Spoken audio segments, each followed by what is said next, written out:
lying to you when they say all digital products sell. Not true. In fact, there are a bunch of digital products that are tired. They don't sell anymore, and I don't want you to waste any more time on them. So in this video, I'm breaking down the top 5 digital products that you need to avoid so that you can focus on the ones that are making you money. Let's get into it. Hi friends, I'm Rochelle. I'm a 6-figure digital product owner and a digital product coach, and I help you start your own digital products with the help of AI. In this video, we're going to talk about the digital products that don't sell anymore. Like, they might have worked years ago, but they do not work anymore. And I honestly don't see enough videos like this telling you not just the things that are making money, making 10K a month, but also the things that you should avoid so that you're not wasting your time, your energy, or any precious coins creating something that just isn't going to sell. And it's not your fault. It doesn't matter how pretty these digital products are. It doesn't matter if you have a following or not. It doesn't matter how much you charge. These digital products that I'm about to tell you just don't work anymore because people expect a lot more from digital products, and that's okay. Digital marketing is $1 trillion industry, and digital products are not going anywhere. In fact, there are more and more coming into the market every day, and that is a good thing because it's more opportunity for you to make money. However, it means that the basic digital products that people were creating before just don't cut it anymore. And this doesn't mean that you need to be tech savvy or you need to spend loads more time creating your digital products. It just means you need to be a bit more strategic. Let's get straight into those products that you're going to avoid, and you're going to want to stay to the end of the video because you're literally going to want to see every one. You don't want to start wasting time on ones that are not selling, okay? So number 1 is planners. Planners get a really bad rep. I see videos on social media like, that $5 planner is not going to get you financial freedom. Actually, it could if you create one that is niched down. The planners that don't sell anymore are actually the ones that are most generic. The ones that you type into Etsy digital planner and 20 of the same, okay? And these are digital planners that have no niche. Like, they have no reason for being other than they've got a calendar and they've got a few features that you could not only find in lots of other products, but you could also use your phone, you could also use Notion. There's lots of other options. When it comes to planners, the trick to making them sell is to make them specific for an audience. So instead of just, here's a digital planner, here's a digital planner for students, here's a digital planner for teachers to plan out their lessons, here's a digital planner for entrepreneurs trying to figure out their content schedule. I would probably buy that.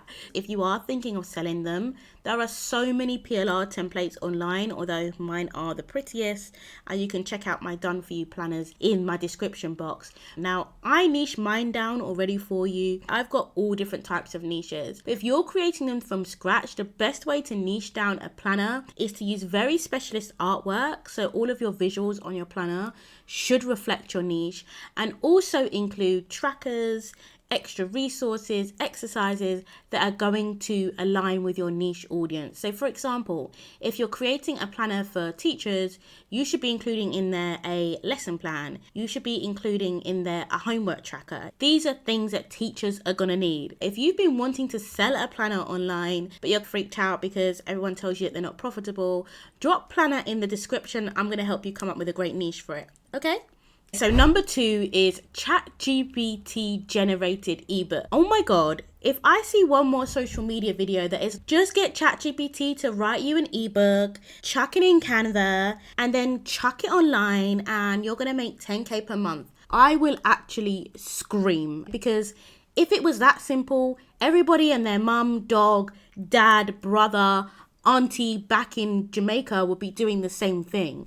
Ebooks sell, guys. Ebooks still sell. They sell even more when they're niche down. But if you're using ChatGPT to help you create it, which I do recommend, you need to ask ChatGPT for an outline to help you proofread your ebook, to do some target audience research for you, and ask it to give you more ideas on how to improve it. These are the ways that you need to be using ChatGPT for ebooks. But for the love of God, do not let that AI write the whole thing for you. If you need more help with your ebook, drop ebook in the comments. And again, I'm gonna help you out. This is what I do. Number 3 is one size fits all branding kits. Now, I actually love branding kits. They are such a good digital product.